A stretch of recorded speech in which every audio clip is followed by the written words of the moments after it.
வணக்கம். இன்னைக்கு வாழைப்பூ வடை செய்யறது எப்படிங்கிறத பார்ப்போம். அதுக்கு தேவையான பொருள் கடலைப்பருப்பு, வரமிளகாய், வாழைப்பூ, சோம்பு, பூண்டு, பச்சை மிளகாய், கறிவேப்பிலை, வெங்காயம், கொத்தமல்லி தழை, உப்பு. கடலைப்பருப்பும் வரமிளகாயும் 4 மணி நேரம் ஊற வச்சிருக்கேன். வாழைப்பூ இந்த நரம்பெல்லாம் எடுத்து சுத்தம் பண்ணி வச்சிருக்கேன்.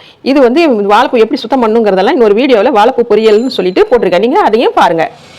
கடலைப்பருப்பு, ஊர்ல பருப்பு ஒரு 2 ஸ்பூன் எடுத்து தனியாக வச்சுக்குவோம். இதை நம்ம வடக்கி முழுசாக போட்டுக்குவோம். முழுசாக போட்டோம்னா ரொம்ப நல்லா டேஸ்ட்டாக முறுமுறுன்னு நல்லாயிருக்கும். இதை நம்ம கடைசியாக போட்டுக்குவோம். இப்போ நம்ம மிக்சியில் போட்டு அரைச்சிக்கலாம். முதல்ல பூண்டு, சோம்பு, பச்சை மிளகாய் நான் இதிலே போட்டு அரைச்சிருவேன். அப்போ தான் பிள்ளைங்க சாப்பிட்றதுக்கு ஈஸியாக இருக்கும்.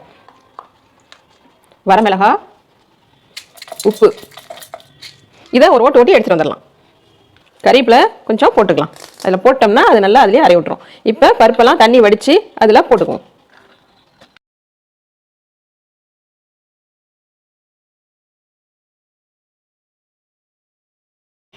இப்போ வாழைப்பூவை கட் பண்ணியாச்சு. பருப்பும் அரைச்சி எடுத்து வந்தாச்சு. இப்போ இந்த வாழைப்பூலாம் இதில் போட்டு கலந்துக்கலாம். வெங்காயம் போட்டுக்கலாம், கறிவேப்பிலை போட்டுக்கலாம், கொத்தமல்லி தழை போட்டுக்கலாம், எடுத்து வச்சிருந்த கடலைப்பருப்பை போட்டுக்கலாம். இப்போ இது எல்லாத்தையும் கலந்துக்குவோம். இப்போ எல்லாம் கலந்து வச்சாச்சு. இப்போ என்ன செய்யலாம், உருண்டை பிடிச்சி எடுத்து வச்சுக்குவோம். அப்போ தான் நமக்கு எண்ணெயில் போடுறதுக்கு ரொம்ப ஈஸியாக இருக்கும். உருண்டை பிடிச்சி வச்சுக்கிட்டோம்னா எண்ணெய் காஞ்ச உடனே எண்ணெயில் நம்ம தட்டி போட்டுக்கலாம்.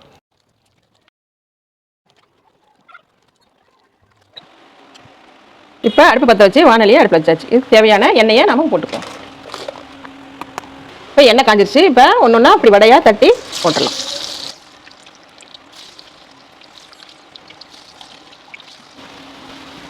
இதே ஓரளவுக்கு வெந்ததும் அப்படியே திருப்பி விடுங்க. இப்போ இது வெந்துருச்சு. இது என்ன பண்ணலாம், இதை எடுத்து வச்சுட்டு மறுபடியும் ஒரு அடசை போட்டுட்டு இது கொஞ்சம் ஆறட்டுன்னு திரும்பவும் இதை எண்ணெயில் போட்டு எடுத்தோம்னா நல்லா முறுமுறுன்னு இருக்கும். இதை இப்போ எடுத்து வச்சிடலாம். இப்போ 2வது போட்டதும் வெந்துருச்சு. நம்ம இதை எடுத்துட்டு முதல்ல போட்டதை திரும்பவும் நம்ம எண்ணெயில் போடுவோம். அடுத்த சிம்மில் வச்சுக்கோங்க. இப்போ இது முதல்ல போட்ட வடை. இது கொஞ்சம் ஆறிடுச்சு. இப்போ திரும்பவும் இதை எண்ணெயில் போட்டு எடுக்கணும்.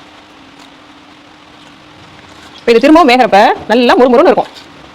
இப்போ நம்ம ஹோட்டல்லாம் கடையிலலாம் வாங்கினோம்னா உள்ள மாவாக இருக்கும். முறுமுறுன்னு இருக்காது. மேலே மட்டும்தான் முறுமுறுன்னு இருக்கும், உள்ளுக்குள்ள குழப்பம்னு இருக்கும். இப்போ இந்த மாதிரி பண்ணீங்கன்னா உள்ளேயும் நல்லா முறுமுறுன்னு வெந்துடும்.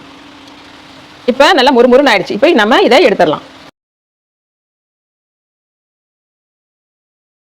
இப்போ முறுமுறுன்னு வாழைப்பூ வடை ரெடி ஆயிடுச்சு. நீங்கள் இதே மாதிரி செஞ்சு சாப்பிட்டு பார்த்துட்டு எனக்கு கமெண்ட் பண்ணுங்கள்.